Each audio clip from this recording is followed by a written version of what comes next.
The story of Tamar and Judah is a dramatic and unexpected episode in the biblical narrative. It takes place within the broader story of Joseph but focuses on Judah, one of Joseph's brothers, and his daughter-in-law, Tamar. Judah had 3 sons, Onan and Shelah. He arranged for his eldest son to marry a woman named Tamar.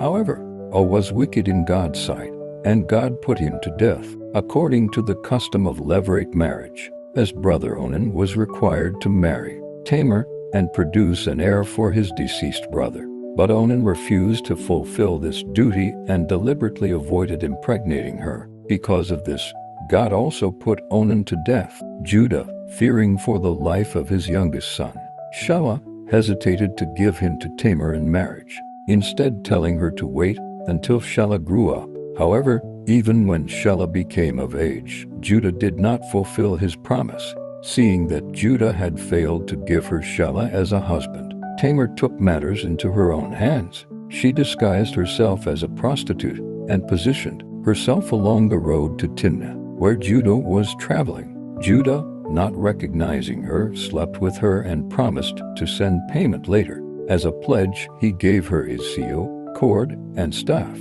Later, when Judah sent a servant to pay the supposed prostitute and retrieve his pledge, she was nowhere to be found. A few months later, it was reported that Tamar was pregnant. Judah, unaware of the truth, ordered that she be burned to death for immorality. However, before her punishment, she sent Judah the seal, cord, and staff, saying, "The man to whom these belong is the father of my child."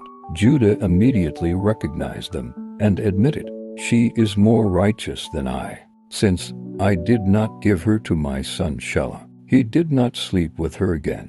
Tamar gave birth to twin sons, Perez and Zerah.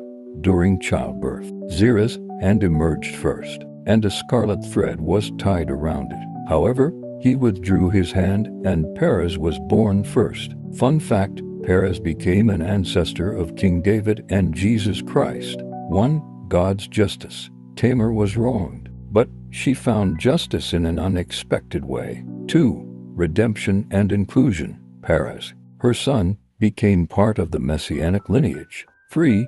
Judah's transformation. This event played a role in Judah's moral development, as seen later in the story of Joseph. Despite its unconventional and dramatic nature, this story highlights God's ability to work through human failings to fulfill his plans.